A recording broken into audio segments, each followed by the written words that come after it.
L'argent est souvent un sujet tabou, alors comment gérer son argent en couple? C'est ce que nous allons voir aujourd'hui avec Christophe.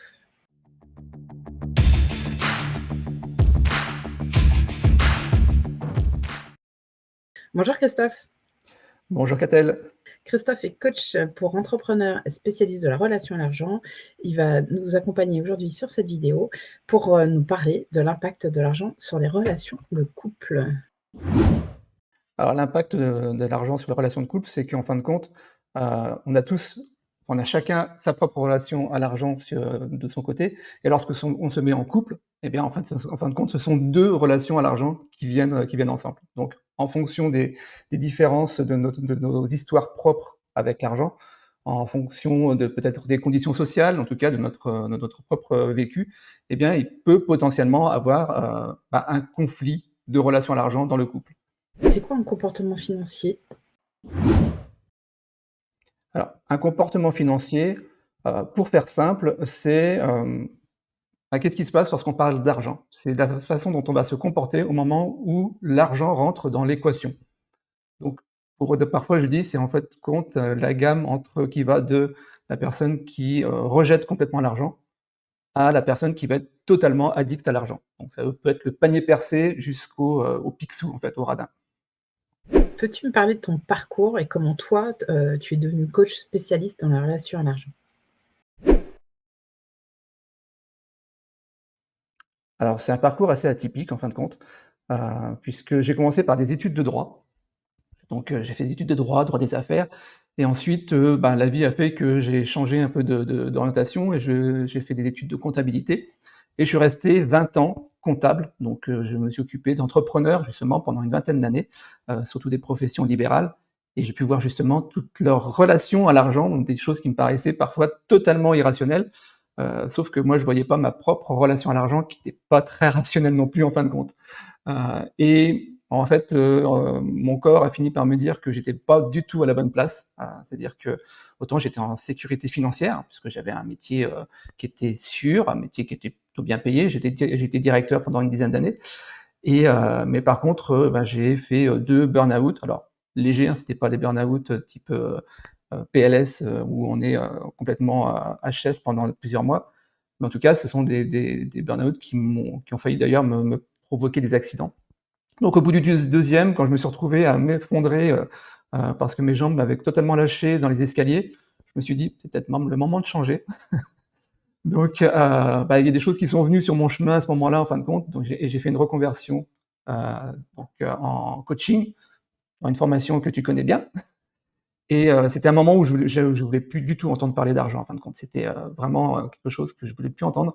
La comptabilité, les chiffres, c'était terminé et puis, en fin de compte, les gens sont venus à moi, me posant des questions parce qu'ils savaient justement que j'étais un ancien comptable et j'ai vu les choses d'une manière différente et puis, à la fin de la formation, en fait, on m'a proposé de rencontrer, Christian Junod, lors de son live qui suivait, en fait, ma certification. C'était vraiment des synchronicités et là, j'ai découvert, pourquoi, en fait, j'avais une telle relation à l'argent. J'ai découvert tous mes liens toxiques, donc j'ai fait un travail dessus. Christian Junod a proposé juste après, une nouvelle formation de spécialiste de la relation à l'argent. Donc, je ne pouvais que rentrer dans cette formation-là et donc tout un travail sur moi et puis donc j'ai vu en fin de compte, j'ai fait ces relations entre ce que je voyais auparavant quand j'étais, dans la comptabilité et ce que j'avais appris pendant ces quelques mois et je me suis dit: «Bon, il faut absolument que, j'aide ces entrepreneurs à se libérer de tous ces liens toxiques avec l'argent qui les empêchent en fin de compte de s'épanouir dans leur activité,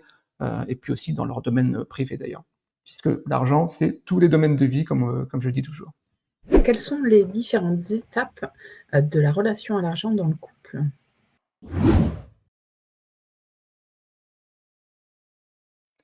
Alors, il y a 2 étapes en fait, 2 étapes, pardon, dans cette, relation à l'argent de couple. La première, c'est la fameuse lune de miel. Alors, pendant un certain temps, on disait que la lune de miel, c'est à peu près 3 ans. Force est de constater qu'avec les réseaux sociaux et autres, elle est en train de baisser. Donc durant cette lune de miel, en fin de compte, on va dire qu'on se met des œillères. À la fois, on se montre sur notre meilleur jour, donc on va éviter de montrer tout ce côté un petit peu sombre, de notre relation à l'argent et de l'autre côté, en fin de compte, on va peut-être se mettre des œillères sur les défauts, sur, c'est ces relations qu'on pourrait détecter auprès de notre partenaire. Donc c'est cette période pendant laquelle, eh bien, chacun va conserver, un peu, de manière secrète, jalousement, sa propre relation et puis éviter de regarder de l'autre côté, peut-être, en face, en fait, ce qui se passe réellement. Donc ça, voilà, c'est cette première phase et puis à la fin de la lune de miel, eh bien, on finit par ouvrir les yeux, se découvrir un peu plus, puisqu'en fait, on est dans ce stade où, en gros, on se dit: «OK, maintenant je suis installé, donc je peux un petit peu plus me libérer» et bien, c'est là qu'apparaissent, peut-être justement ces dissensions et ces conflits entre les 2 personnes, les 2 partenaires. Quels sont les enjeux de la relation à l'argent dans le couple? Bah, les enjeux sont justement, du fait que, nous avons chacun notre propre relation à l'argent. Donc on va avoir, très certainement, enfin, assez fréquemment, si ce n'est des conflits, au moins des frictions. Et on va avoir des situations qui sont potentiellement, justement conflictuelles, liées par exemple au fait que, bah, les 2 partenaires n'ont pas forcément les mêmes revenus. Donc si l'un des 2 partenaires a un revenu beaucoup plus important que l'autre, on peut se retrouver avec un conflit par rapport à ça, en tout cas un moyen parfois peut-être même un moyen de pression qui peut être inconscient. C'est pas forcément, j'ai plus d'argent donc consciemment je vais mettre la pression sur mon partenaire. Non, ça peut très bien être, de manière totalement inconsciente. Ça peut être aussi alors là, encore une fois, durant la lune de miel, on ne le regarde pas trop, mais il peut y avoir des différences de conditions sociales. Ça de couple déjà, parfois on peut aller jusqu'à la famille, donc il peut y avoir une pression extérieure par rapport au couple et puis, bah, qui dit différence de conditions sociales, peut-être dit que, eh ben, on n'avait pas les mêmes loisirs. Peut-être que l'un, partait en voyage, dans les îles alors que le deuxième allait au camping, sur la Méditerranée ou autre. Donc pas les mêmes centres d'intérêt, en tout cas peut-être pas le même volonté de mettre de l'argent dans certains postes. Donc on peut avoir ce côté-là.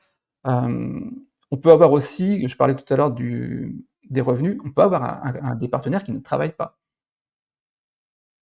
Alors, du coup, là, on peut avoir des dissensions encore plus importantes par rapport à ça. Ça peut être alors quand c'est assez fréquemment, si je parle sur des couples hétérosexuels, assez fréquemment, ça va être la femme qui reste, «à la maison» entre guillemets et qui va s'occuper, des enfants, qui va s'occuper du foyer. Donc il y a tout ce côté patriarcal, hein, qui est encore très présent de nos jours, même si ça tend à un peu à diminuer. Heu, donc là, il y a cette notion pas de manipulation, mais peut-être de soumission, de résignation, voilà, je cherchais le mot, c'est pas avoir une résignation par rapport à ça et on a également aujourd'hui le cas de l'homme qui reste à la maison, et qui s'occupe des enfants, qui, s'occupe du foyer et là, c'est pas tout à fait en fait les mêmes liens qui peuvent apparaître. Ça peut être, un côté, infantilisant, un côté homme-objet, puisque c'est madame qui va donner de «l'argent de poche» entre guillemets à son mari, par exemple, pour pouvoir, faire des courses ou pour pouvoir, se faire plaisir. Donc c'est voilà, c'est ça dans les 2 cas, il peut y avoir du coup une ascension, liée aux finances, mais on n'est pas forcément sur les mêmes conditions après derrière. D'un côté, ça peut être plus le côté, hem, bah, femme à la maison, le côté, parfois même, ah, je vais loin dessus, mais c'est le cas par rapport à la relation à l'argent pour la femme. Ça peut être le côté prostitution aussi qui peut être là. Ouais, limite, ouais. L'homme va donner de l'argent à madame pour pouvoir, qu'elle puisse, voilà, dépenser en fonction de ce qu'il désire. Donc voilà, c'est vraiment ce côté-là, dès l'instant qu'il y a des grosses différences de revenus ou une absence de revenus d'un côté, il peut y avoir ce conflit. Les conflits liés aux loisirs, aux centres d'intérêt et puis les conflits aussi parfois liés à l'investissement. J'achète une habitation principale, j'achète une maison ou j'achète tout simplement même une voiture, et ben, il peut y avoir aussi des conflits par rapport à ça. Je rajouterais qu'il me semble que j'ai vu plusieurs hommes qui supportaient mal que leur femme puisse gagner plus qu'eux. Et oui, parce qu'encore une fois, on est encore dans cette, société patriarcale avec, depuis, des siècles, on va dire, c'est l'homme qui rapporte la maison. C'est voilà, c'est l'homme part à la chasse, il rapporte de quoi, faire subvenir tout le foyer et la femme est à la maison pour justement s'occuper du foyer. Donc, eh bien, quand on retire ce comment dire? Ce rôle à l'homme, et bien, ça devient compliqué parce qu'en fin de compte, il y a des liens qui sont tissés qui sont transgénérationnels. Donc en fait, de génération en génération, on a dit, c'est l'homme qui rapporte. Donc si d'un coup, au bout de X générations, eh bien, il y a une inversion des rôles, ben, effectivement, l'homme peut avoir des difficultés à supporter ce nouveau rôle, en fait. Du coup, quelles sont les actions à mettre en place dans le couple pour mieux gérer cette relation à l'argent? Alors, pour éviter, soit donc cette résignation entre l'un des partenaires ou, bah, qu'éclate un conflit en fin de compte, puisque on est dans le reptilien, si on fait un peu de neurosciences, on se retrouve soit, quand on est dans c'est une sorte de en fait, de mise en danger qui est là, eh bien soit on va aller au combat, donc ça va être le conflit dans le couple. Il faut savoir quand même que, dans plus de 70 des cas, ce type de conflit est, il va au divorce en fin de compte, à la séparation. Donc, l'idée, c'est peut-être d'aller plutôt en amont. Le deuxième cas, donc, je disais, soit conflit, soit ça peut être la résignation. En fin de compte, le partenaire qui se sent plutôt lui en deçà, va se résigner pour pouvoir maintenir le couple. Donc, pour éviter d'être dans l'une ou l'autre de ces situations, euh, le but, en fait, l'objet, c'est de penser le couple comme une entité. C'est, Yvon Dallaire qui est un spécialiste du couple qui explique qu'il y a 3 types de couples différents. Il y a le, 1 + 1 = 1, ce sont les couples fusionnels qui en règle générale vont avoir un compte commun, qui vont être en communauté universelle, donc tout ce qui est à moi est à toi et tout ce qui est à toi est à moi et donc, potentiellement ça peut apporter justement des conflits parce qu'il y a plus vraiment de jardin secret. Heu, à l'opposé, on va avoir le 1 + 1 = 2, donc ce sont les couples qui sont en séparation de biens, heu, qui vont donc avoir chacun leur compte commun et qui vont payer leurs dépenses en fonction de, sorte, de d'accords plus ou moins tacites. Parce que c'est justement là le problème, c'est que souvent les accords sont pas vraiment très explicites et donc encore une fois, ça peut, apporter des conflits par rapport à ça et donc Yvan Dallaire propose ce dernier couple, ce qu'il appelle les couples heureux, qui est le 1 + 1 = 3. C'est-à-dire que, comme je disais, le couple, c'est une entité, c'est le nous. Hem, le couple, en fait, Yvon Dallaire l'explique comme ça aussi, c'est un creuset dans lequel on va, gérer des crises. Donc, heu, il faut vraiment avoir cette notion de couple égale une entité, un peu comme une société, en fait.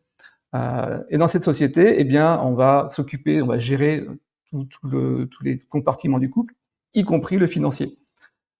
Et donc, comment on va gérer la partie financière? Eh ben, on va faire, ce qu'on appelle en société, par exemple, une assemblée générale, annuelle, durant laquelle, eh bien, on va tout mettre à plat. C'est-à-dire que, on va décider de quel est le champ du couple. Quelles sont toutes les dépenses qui vont être, imputées au couple. Donc, on va faire tout simplement, ligne par ligne, qu'est-ce qui est imputé au couple? Est-ce que voilà, le loyer, les abonnements, la nourriture et cetera et cetera. Donc on va faire une liste de tout ce qui est imputable au couple.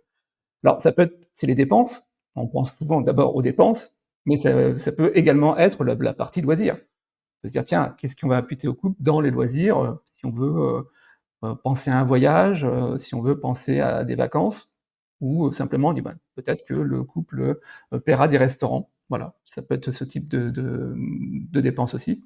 Donc on pense aux dépenses, aux loisirs et puis également l'entité couple peut penser à comment dire? De faire des économies, des investissements, des économies. Mais l'idée, c'est vraiment que tout soit à plat dans ce budget couple, donc ce budget nous et puis partant de là, eh bien, on va décider de qui va gérer tout ça? Donc là, de la même manière, on est dans une société, eh bien, il va y avoir un gérant, un mandataire pendant alors on souvent dit l'idée c'est que ce soit 1 an l'un, 1 an l'autre. D'accord. Alors parfois ouais, on a dans certains couples, des personnes qui sont enfin un partenaire qui est beaucoup plus dans le côté comptabilité, un petit peu pour moi au passage. Voilà, il peut avoir une sensibilité sur la comptabilité plus forte sur l'un que l'autre, donc c'est pas forcément, d'un coup l'un, un coup l'autre, mais en tout cas, dans ce cadre-là, il doit y avoir toujours, une discussion et des informations par rapport à ce qui peut être fait. Yvon Dallaire propose même alors maintenant ça devient de plus en plus compliqué ce système-là, que je le trouve un peu rigide pour le coup. C'est-à-dire que, en France, on avait les fameux comptes joints. vois? C'est le Ouais. compte commun, le compte joint. C'est-à-dire là où on peut aller mettre les 2 signatures. Ah Donc à oui, chaque fois d'accord. que c'était à l'argent du couple, eh bien, il fallait Ouais. faire un chèque avec les 2 signatures. Bon là, Ouais. on est quand même dans du rigide, rigide. Oui, oui. L'idée, c'est surtout qu'à chaque fois qu'il y ait vraiment une communication dans ce qui est, payé des dépenses du couple. Et alors, deuxième étape, c'est qu'il va falloir approvisionner ce compte, puisqu'on va avoir du coup un montant, qu'il va falloir approvisionner. Et là, eh bien, ça va être en fonction des revenus de chacun. C'est-à-dire que si l'un gagne, on va se mettre sur une base 100, pardon. Si l'un met, a un revenu de 70 et que l'autre a un revenu de 30, bien, force est de constater qu'on va pas mettre, 50-50 sur le compte parce que ça va être compliqué pour celui qui a moins de revenus. Donc Ouais. on va faire en fonction des revenus de chacun. Mmh.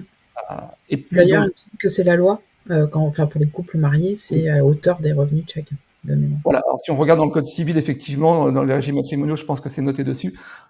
C'est assez peu connu et assez peu mis en pratique d'ailleurs.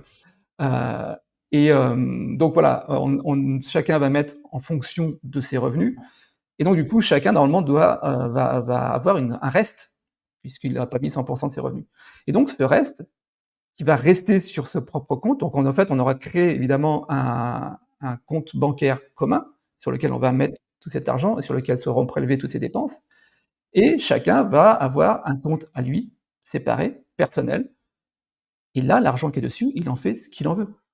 Ce qui fait que si on a d'un côté, par exemple, quelqu'un qui est, un écureuil et qui va lui conserver son argent et faire des économies pour plus tard, pour au cas où, et que de l'autre côté, on a une cigale, un panier percé, donc quelqu'un qui va dépenser parce que, eh bien, on n'a qu'une seule vie, on va vivre au jour le jour, eh bien, c'est l'affaire de chacun. L'autre n'a pas à venir, dire: «Ah attention là, tu dépenses trop, c'est dangereux». Non, on a l'argent qui est sur le compte commun, donc c'est OK. Après chacun fait ce qu'il veut. Et alors on a toujours aussi le cas particulier, encore une fois, je reviens sur le cas où l'un des 2 partenaires ne travaille pas. Mmh. Là, vous allez me dire, ça va être compliqué pour le partenaire qui ne travaille pas de mettre de l'argent dessus. Bien, je pense on peut revenir d'ailleurs au code civil par rapport à ça, en disant que, hem on est 100 responsable dans le couple. Chacun est 100 responsable de cette mise en couple avec l'autre personne.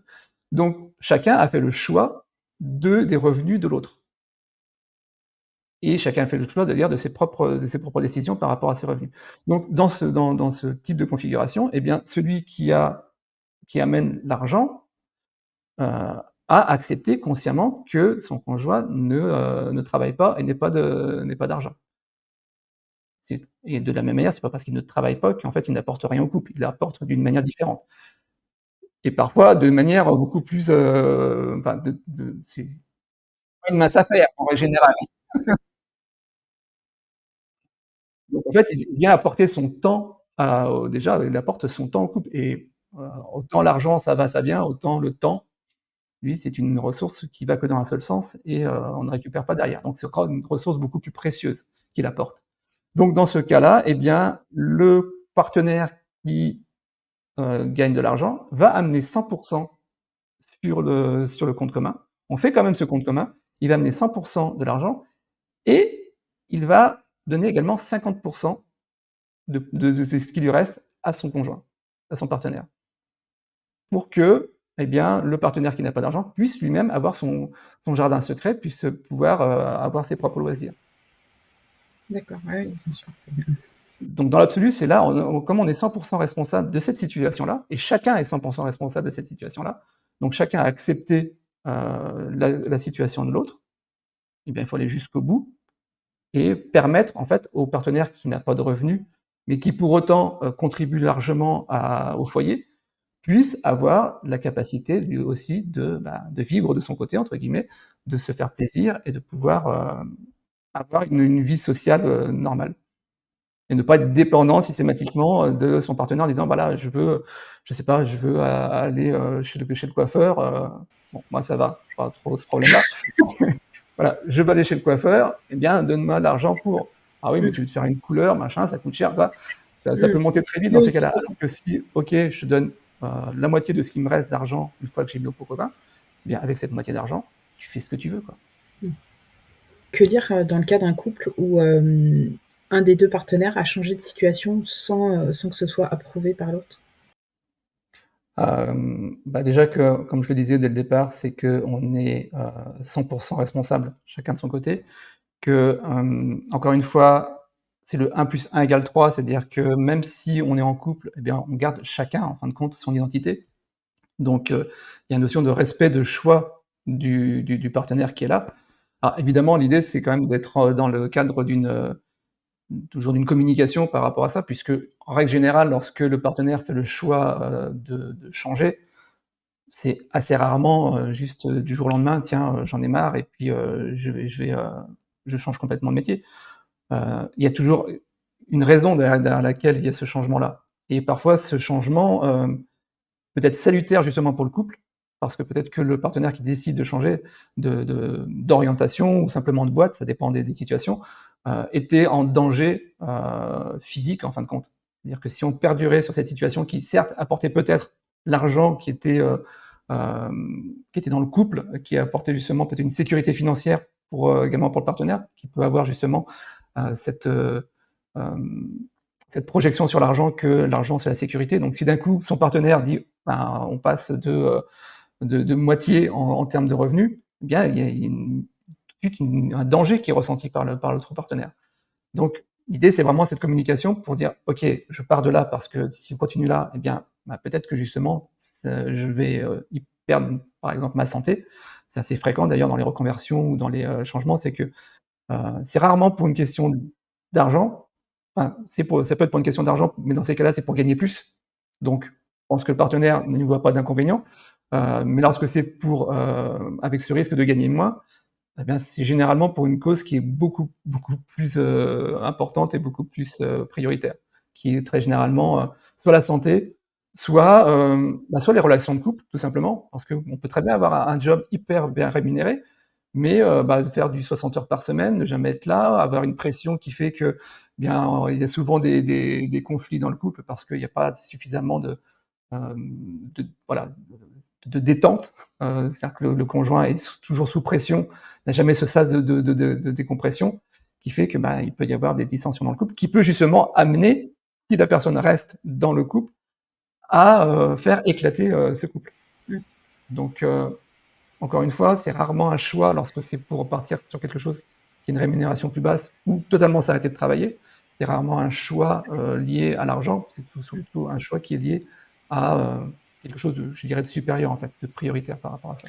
Qui a du Donc sens peut-être aussi parfois qui a du pour sens par de rapport à sens ça. pour celui qui a fait Et justement ça vient à le 2e niveau, pour lequel on a travaillé, c'est que là, on travaille au niveau du couple. On est plus sur le côté un peu budget, je gère, comment on gère les choses, qui va apporter quoi. Mais on reste encore, comme je le disais au début, c'est, la rencontre de 2 relations à l'argent. Donc, bah, si on reprend cet exemple où l'un des 2 d'un coup s'arrête de travailler ou change de job mais, gagne moins, bah, ça va venir faire résonner dans l'autre partenaire sa propre relation à l'argent.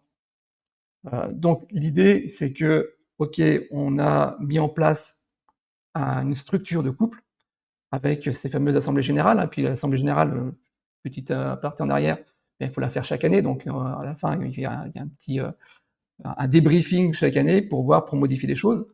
Mais ça, c'est vraiment le côté plus, je dirais comptable, plus, budget. Mais, si soi-même on n'a pas travaillé sur notre propre relation à l'argent, eh bien on la ce risque de conflit dans le couple perdure. Même si on a mis des choses qui vont être des pare-feux, ces pare-feux risquent de ne pas être suffisants si vraiment il y a une trop grosse différence et si vraiment il y a un gros, des gros liens toxiques et des gros problèmes avec l'argent, sur l'un des 2 ou les 2 partenaires. Donc, OK, on travaille au niveau du couple en se disant: «C'est une entité», mais surtout et en priorité, c'est je travaille sur ma propre relation à l'argent super, et merci. c'est là que j'interviens. Voilà, exactement, c'est là qu'on fait appel à toi. Qu'est-ce que tu utilises dans tes accompagnements? Alors, j'utilise 2 choses, déjà bon, j'ai fait enfin même 3 je dirais.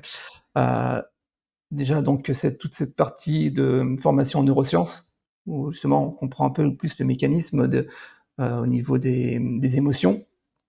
J'utilise mon côté comptable, que c'est intéressant de ce côté-là aussi de pouvoir, accompagner. Et puis j'utilise ce que j'ai appris avec Christian Junod, c'est la méthode de Peter Koenig System. Alors cette méthode Peter Koenig System, en fait, on va aller rechercher en nous certaines parties de notre personnalité qu'on ne veut pas avoir parce qu'on les trouve moins jolies que, paraître généreux, par exemple, c'est génial. Paraître radin, ça l'est un petit peu moins. Paraître altruiste, c'est très social. Paraître égoïste, c'est un peu moins apprécié. Donc, parce qu'on veut toujours paraître de notre face lumineuse, eh bien, on finit par se couper d'un certain terrain de jeu. C'est-à-dire qu'à un moment donné, à vouloir toujours être généreux à tout prix, par exemple, eh bien, il y a peut-être des décisions que je ne vais pas pouvoir prendre parce que je vais avoir peur de passer pour quelqu'un de radin. Et ce qui fait qu'on va finir par se bloquer complètement. Donc le Peter Koenig System consiste à se réapproprier ces fameuses zones qu'on n'aime pas, ce qu'on appelle les zones d'ombre. On va se réapproprier le radin, on va se réapproprier l'égoïste, on va se réapproprier, je sais pas, le violent même, puisque parfois on peut utiliser également cette partie-là. Non pas parce que c'est un but, j'ai pas pour but d'être radin, d'être égoïste, d'être violent, mais parce que dans certaines situations, cette facette-là va me permettre de pouvoir, me protéger, va permettre de pouvoir protéger d'autres personnes. Le cas typique du violent, par exemple, bon, généralement, on n'a pas envie d'être violent par but d'être violent, mais si on est agressé dans la rue, eh bien, à un moment donné, il va falloir se défendre. Donc on se retrouve dans cette situation, c'est: «OK, soit je vais paraître violent aujourd'hui pour défendre mon intégrité physique, pour défendre ma famille, et donc pouvoir survivre. Soit: "Ah non, même là, je veux surtout pas paraître trop violent, donc je vais me laisser frapper, je vais me laisser, tabasser"». Donc c'est ce moment-là, on va prendre comme moyen de faire dessus. Je donne aussi des fois l'exemple voilà, imaginons que, j'ai un frère qui est addict aux jeux d'argent et qui du coup se retrouve mais vraiment totalement, diminué. Il a besoin de 2 000 €. Ces 2 000 €, je les ai. Il vient vers moi et me demande ces 2 000 €. Je sais pertinemment que ces 2 000 €, c'est pour pouvoir, continuer dans son addiction. Et moi, dans ma nature, je veux surtout pas passer pour un radin, donc moi, j'ai plutôt envie de passer pour quelqu'un de généreux. Et donc, je vais me retrouver dans ce dilemme, c'est: «OK, soit j'accepte de passer pour un radin aux yeux de mon frère, mais je sais que je l'aide, parce que je sais que si je lui donne, ça va être encore pire. Donc OK, j'accepte de passer pour un radin. Soit en aucun cas je veux passer pour un radin, donc je vais quand même lui donner de l'argent, au risque que ça le mette dans une situation encore plus compliquée». Donc c'est là, en fait, le système de Peter Koenig, c'est que je vais, à part des phrases de dépolarisation, donc il y a certaines phrases qu'on construit, je vais me réapproprier cette zone sombre, cette ombre que je ne voulais pas jusqu'à maintenant, pour augmenter mon terrain de jeu, c'est-à-dire pour pouvoir prendre des décisions plus larges. Je vois tout à fait. Moi, je le fais avec quelque chose d'équivalent par rapport à l'affirmation de soi. Parce que souvent, c'est effectivement cette part d'agressivité dont tu parlais tout à l'heure, que les gens n'osent pas utiliser pour pouvoir poser leurs limites. Et alors la subtilité du Peter Koenig System, c'est que, bah, il y a cette notion de réappropriation, mais il joue sur le fait que, une pièce a 2 faces, donc cette fameuse face sombre dont je viens parler, donc on va aller récupérer, se réapproprier cette zone d'ombre, et il y a quand même la face lumineuse, mais cette face lumineuse, elle est, très souvent conditionnelle. C'est-à-dire que, je suis généreux si je donne de l'argent à une association, par exemple. Je suis généreux si je donne, si je fais telle ou telle, action. Je suis altruiste si je fais telle en fait, on conditionne toujours, à quelque chose. Donc l'idée, en fait, c'est avec, les phrases de dépolarisation, c'est de supprimer cette condition. Si je veux aller jusqu'au bout, c'est: «Je m'aime si». Ben non, je m'aime, point barre. J'aime mes enfants si, non, j'aime mes enfants, c'est tout. Donc on va se réapproprier encore une fois, cette facette de nous, mais sans aucune condition. Je fais souvent cet exercice: je suis en sécurité avec et sans argent. Normalement, si elle passe pas bien, c'est que, voilà, on est encore dans cette condition, je suis en sécurité, si et seulement si j'ai de l'argent. Mmh. Pourquoi se faire accompagner sur sa relation, à l'argent dans le couple? Alors, généralement, de toute façon, lorsqu'on travaille sur soi-même, c'est compliqué de travailler tout seul. On peut le faire sur des choses qui sont légères, on peut s'apercevoir des fois qu'on a peut-être une mauvaise habitude et on va pouvoir la corriger par un effort de volonté. Là où ça devient plus compliqué, c'est quand les croyances, les habitudes, les choses sont beaucoup plus enracinées ou, comme on dit souvent, il est plus facile de voir, la paille dans l'œil de son voisin que la poutre qui est dans le sien. Donc déjà, il y a cette notion-là de comme en fait on voit notre réalité au travers de nos propres filtres, donc nos propres croyances et qu'on a justement notre cerveau a cette tendance à vouloir absolument faire en sorte que cette réalité soit bien ça. On va toujours trouver, des preuves qu'on a raison. Donc c'est compliqué de pouvoir faire ce changement soi-même et donc c'est intéressant d'avoir quelqu'un qui est justement extérieur, en position bêta, qui va pouvoir faire monter tout ça en conscience. Et la deuxième chose, c'est que dans l'accompagnement, dans nos couples déjà on n'est pas tout seul, donc c'est quand même bien d'avoir quelqu'un d'autre de en médiateur parce que, quand on est sur une relation de couple, eh bien, on doit à la fois s'occuper de ses propres, de ses propres émotions et il y a également, le partenaire qui est là aussi, qui s'occupe de ses propres émotions et ça peut rentrer en résonance, ça peut rentrer en conflit.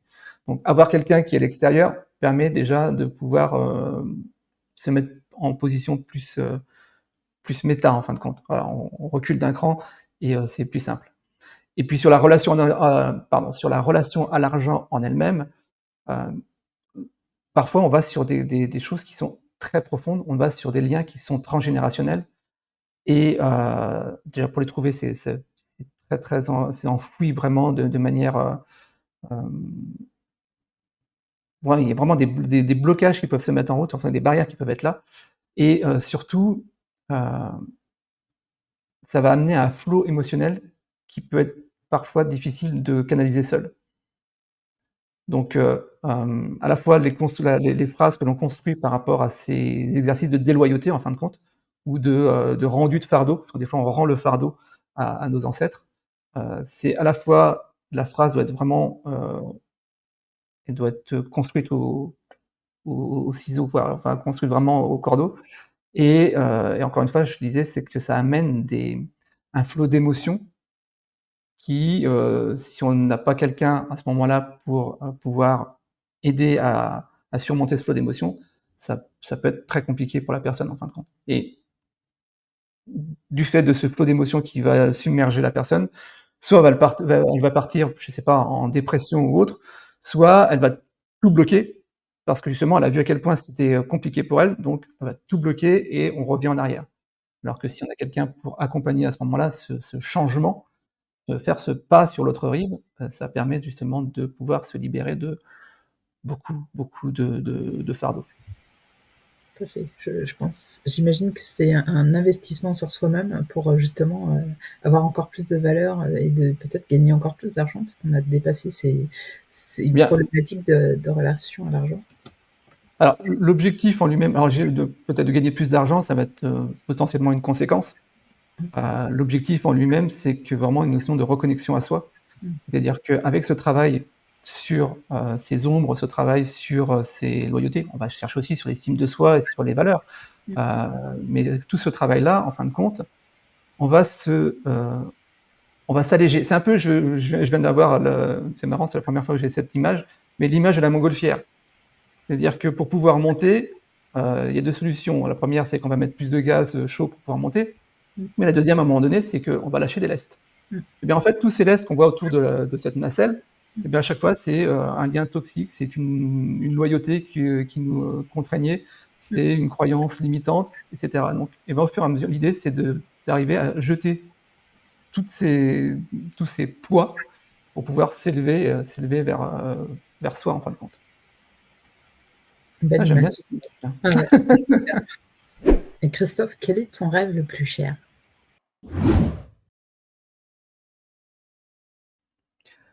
Eh bien, mon rêve le plus cher, justement, Bah, je vais reprendre cette image de nacelle, c'est que, chacun puisse se libérer de tous ses poids pour vraiment se reconnecter à soi. Hem, de partir de, alors je vais paraphraser Christian Junod dessus, même si voilà, je suis tout à fait en accord avec, c'est d'aller de la relation à l'argent à la relation à soi. C'est, de passer d'une relation d'argent à une relation d'amour et d'amour de soi. Donc c'est vraiment cette idée-là, c'est que au plus on aura retiré toutes ces croyances, tous ces liens, tous ces autosabotages, au plus on se sera libéré du regard des autres, du jugement, ce fameux regard jugement, des conventions, toute cette croyance, collective, au plus on va pouvoir revenir sur soi, se reconnecter à soi, à qui on est vraiment, c'est essentiel et on va pouvoir après repartir de là et faire des choses extraordinaires parce qu'on aura c'est un peu comme une étoile où, tu vois, ça se comprime, ça se comprime, ça se comprime et après ça repart et cette fois-ci, au lieu de repartir de ce que je pense que les autres voudraient que je sois, et ben, je repars de qui je suis réellement pour aller vers les autres. Et c'est pour ça que je travaille sur la relation à l'argent, mais souvent je dis, je suis un peu un escroc parce que je parle pas d'argent ou très peu. L'argent, c'est à la fin, ça devient plus qu'une conséquence. Effectivement, lorsque, je suis un entrepreneur et que j'ai retiré toutes toutes ces pelures, ces couches d'oignons, toutes ces croyances et que je suis revenu à qui je suis vraiment, à la mission que je veux vers laquelle je veux aller, heu, bien forcément je suis aligné. Donc ce que je propose est aligné avec moi. Donc comme j'ai plus ce regard jugement sur, bah, je peux gagner de l'argent en me faisant plaisir, hein, on n'est plus dans le travailler dur pour gagner de l'argent, mais je me fais plaisir et je gagne de l'argent. J'ai la capacité de recevoir de l'argent aussi, que j'avais peut-être pas auparavant, parce que peut-être que j'estimais que je ne le méritais pas. Bah, tout ça fait que, comme j'ai fait grandir mon amour de soi, mon amour inconditionnel, donc mon estime de soi aussi, je vais, bah, par conséquence, effectivement, pouvoir peut-être gagner plus d'argent ou complètement changer et partir sur autre chose aussi, puisque encore une fois, ça peut être c'est une conséquence potentielle en fin de compte. Oui, oui, C'est tout à moi qui vais le décider à la fin. fait. Quels sont tes projets? Alors mes projets, bah, de continuer justement à accompagner, ces entrepreneurs, ce sont beaucoup des femmes d'ailleurs que j'accompagne, beaucoup dans le bien-être. Parce que là, quand on est sur, justement des thérapeutes, des énergéticiennes, des coachs, mais il y a tout ce paquet justement de croyances qui sont là, donc et qui font que souvent, ces personnes donnent beaucoup, mais ont beaucoup de difficultés à recevoir et à valoriser vraiment ce qu'elles offrent. Donc et comme c'est un frein qui risque, si on continue, si ces personnes-là n'arrivent pas justement à tout mettre en ordre, eh bien potentiellement, c'est un risque que, bah, une thérapeute, une énergéticienne, coach s'arrête et ne puisse plus aider d'autres personnes.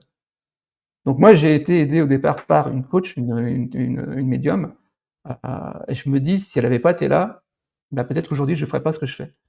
Donc mon projet, c'est vraiment de continuer à pouvoir, heu, aider tous ces entrepreneurs pour qu'ils puissent elles-mêmes ou eux-mêmes, continuer leur propre mission et contribuer au monde. Donc ça, c'est vraiment c'est une grosse partie. La deuxième partie, c'est vraiment une partie aussi, de entre guillemets «d'évangélisation», c'est-à-dire vraiment de faire, péter ce tabou qui est la relation à l'argent, de faire éclater ce tabou qui est toujours là. Et ça, c'est par des conférences et puis, j'ai mon petit rêve secret qui est là aussi, qui est, d'écrire un livre pour les enfants cette fois-ci et voilà, l'ultime, c'est d'aller, jusqu'aux enfants puisque au plus tôt on pourra, avoir une belle relation à l'argent, au mieux on pourra, éviter tous ces conflits qu'on peut avoir par la suite. Tout à fait, bravo, merci pour ça. En conclusion, est-ce que tu as un dernier conseil pour nos auditeurs ou qu'est-ce qu'ils doivent retenir? Le conseil que je pourrais donner, c'est vraiment c'est d'écouter ses comportements. Parce qu'en fin de compte, comme on dit toujours, on ne peut pas changer ce dont on n'a pas conscience. Heu et si on est honnête avec soi, à un moment donné, on sent quand, on va pas au bon endroit. Donc quand j'ai un comportement où je sens que je suis pas vraiment aligné, c'est de l'écouter et de se poser. Et alors ça, c'est pas forcément simple, donc il y a plus simple encore, c'est de regarder autour de soi tous les comportements financiers qui nous agacent. C'est-à-dire quand quelqu'un a un comportement par rapport à l'argent qui m'agace, c'est dans tous les domaines d'ailleurs, mais là je vais sur le domaine, de l'argent. J'entends des fois: «Oui, j'en ai ras-le-bol, c'est un radin, il a un portefeuille en forme de d'oursin, il y a pas moyen de le faire lâcher le moindre denier». Tiens, c'est marrant. Pourquoi je suis agacé par rapport à ça? Parce qu'en fin de compte, ce qui nous agace chez les autres, c'est ce qui vient résonner en nous. Donc, bah, si lui, il est comme ça, pourquoi moi je réagis comme ça? C'est quoi ma relation à l'argent en fin de compte? Peut-être que moi je suis au contraire quelqu'un qui n'arrête pas de donner et qui n'arrive pas à garder d'argent. Ah, donc voilà, c'est un autre comportement qui peut être aussi compliqué. Donc voilà, regardez dans, le comportement des autres ce qui vous agace, au niveau financier ou autre, mais là je parle vraiment au niveau du coup, avec l'argent et ça va vous donner des pistes sur ce que vous pourriez vous-même changer dans votre relation à l'argent. OK, super. Écoute, merci beaucoup pour tous tes précieux conseils. Je mettrai en description, un certain nombre de coordonnées ou de choses pour pouvoir te contacter et puis, bah, merci beaucoup pour tous ceux qui nous ont écoutés et à bientôt. Et merci à toi, Catel. Si vous avez aimé la vidéo, je vous invite à liker et commenter. Je vous invite également à partager à quelqu'un qui aura besoin de ces informations.